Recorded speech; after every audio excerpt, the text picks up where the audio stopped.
안녕하세요. 마인드 디톡스의 묻지마 캔디입니다. 오늘의 방송 제목은 부부 성관계를 더 만족스럽게 하는 방법입니다. 구독, 좋아요 눌러주세요.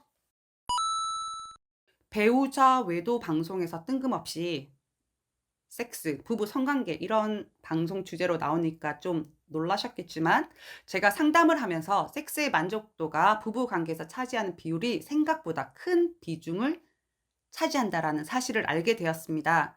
특히 외도 상황이 종료된 후 부부 관계 회복을 위해서는 부부 간의 성적인 부분에 대한 솔직한 대화와 이해, 그리고 서로가 충만하게 만족하는 섹스가 되기 위해서 서로 노력을 많이 하셔야 된다라고 생각을 했습니다. 그래서 오늘은 성관계를 더 만족스럽게 하는 방법에 대해서 방송으로 한번 알아보도록 하겠습니다. 저 또한 전문가가 아니기 때문에 여러 가지 자료들을 찾아서 취합을 해서 내용을 정리하였습니다. 첫 번째, 스킨십으로 사랑을 표현하기.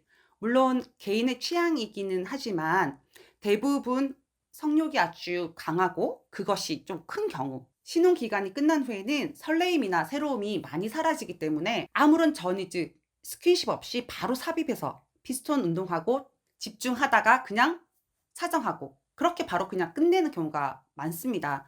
대부분의 여자들은 사실은 스킨십을 정말 좋아하거든요.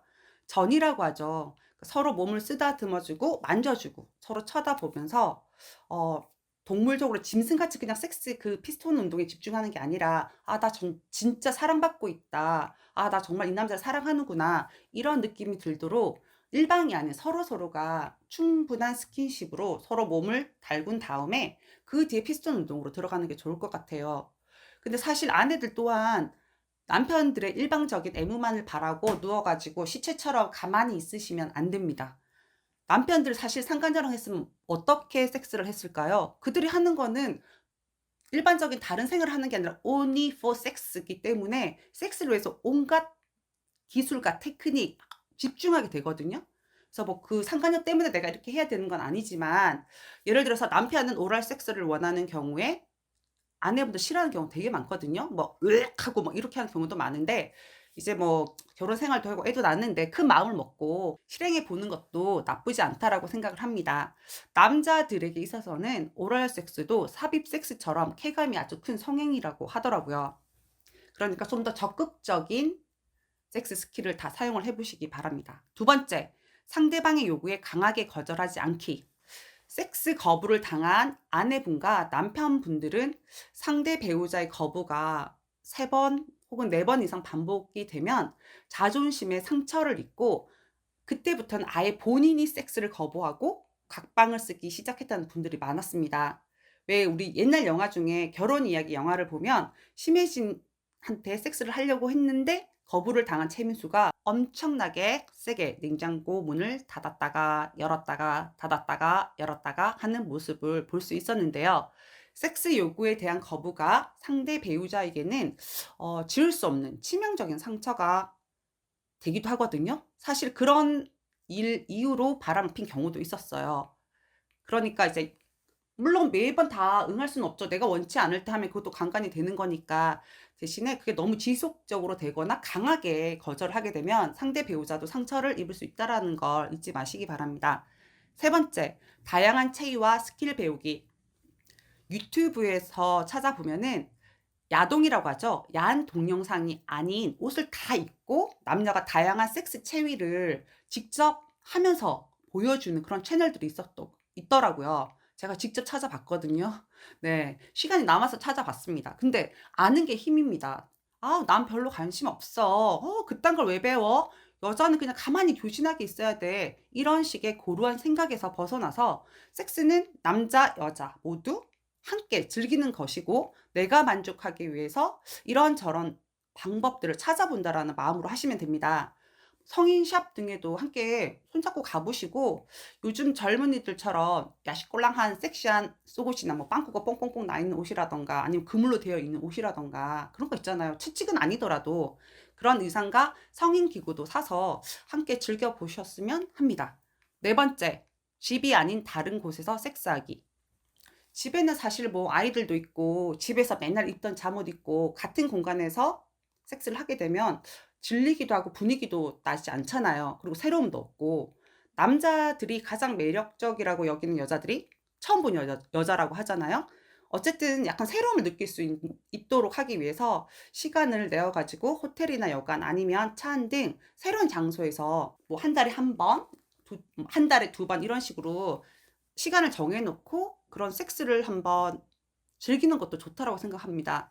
그곳에서는 원래의 아내 모습이 아닌 완전 파격적인 여자로 변신을 한다면 남편도 신선함에 미쳐서 끌려서 더 적극적인 섹스를 할 수 있을 거예요.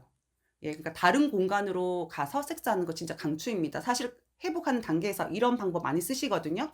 뭐 부부의 날 이런 식으로 정해 가지고 두 분이서 2 주에 한 번, 1 주일에 한 번 주말에 그렇게 긴 시간도 필요하지 않더라고요. 2 시간에서 4 시간 정도 식사도 하고 뭐 그런 데 가서 둘이서 둘만의 시간을 보내시기도 합니다. 다섯 번째, 일상에서도 스킨십을 자주 한다. 여자들은 사실 여자들 대부분이 막 본격적인 섹스보다는 뒤에서 안아주는 백허깅이나 키스 등 가벼운 스킨십을 좋아하는 경우가 많습니다. 평소에는 남편이 말 한마디 없고 나무 막대기 대하듯 하다가 술 퍼마시고 와서는 술 냄새 풀풀 풍기면서 섹스하겠다고 날뛰면 누가 좋아하겠습니까? '내가 무슨 술집 작부인가? 이놈의 배설의 도구인가?'라는 자괴감과 불쾌감이 올라오기 때문에 섹스를 거부할 수밖에 없거든요. 그리고 한다 하더라도 엄청 싫은 표정이 바로 표가 날 거예요. 그럼 남편도 기분 나쁘신 거잖아요. 그러니까 평소에 침대 위에서 잘 때 팔베개도 해 주고 스킨십도 하고 가벼운 뽀뽀도 자주 해 주고 평소 일상에서 그 스킨십을 생활을 하는 게 가장 중요하다라고 생각을 합니다. 여섯 번째, 상대의 노력에 반응해 주기. 남자들이 섹스를 할 때 가장 흥분하는 포인트는 가슴이 엄청 크거나 허리가 쩌룩하거나 완벽한 몸매나 이쁜 얼굴이 아니라 자신의 애무나 섹스에 반응하는 여자의 모습을 볼 때라고 합니다. 뭐 사실 너무 거짓인 게 뽀록이 나게 하는 리액션은 오히려 분위기를 망칠 수가 있습니다. 그러니까 예를 들어서 신음소리에선 진짜랑 가짜랑 너무 표가 난다라고 하거든요. 아직 시작도 안 했는데 사람이 죽어가는 듯한 비명을 지르고 이러시면 안 됩니다.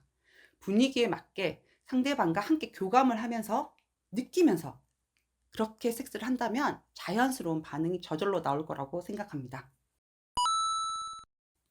네, 위에서 6가지를 말씀을 드렸는데요. 사실 머리로는 알겠는데 막상 행동 안 되시죠? 처음에는 어색하고 뻘쭘하고 부끄럽고 뭐 다양한 불편한 감정들이 올라올 겁니다. 처음부터 섹스 머신 혹은 요구는 없었을 겁니다. 하나둘씩 배우고 노력하다 보면 나 자신도 즐기고 상대 배우자도 즐기면서 보다 충만한 성관계를 통한 만족스러운 부부 관계를 유지할 수 있으리라 확신하면서 오늘 방송은 여기까지 하도록 하겠습니다. 네이버 카페에서 묻지마 캔디 마인드 디톡스로 검색을 해주세요. 상담을 통해서 여러분들의 문제 해결에 실질적인 솔루션을 제공해 드리겠습니다. Have a sweet mind detox. 다음 방송일에 우리 또 만나요. 안녕.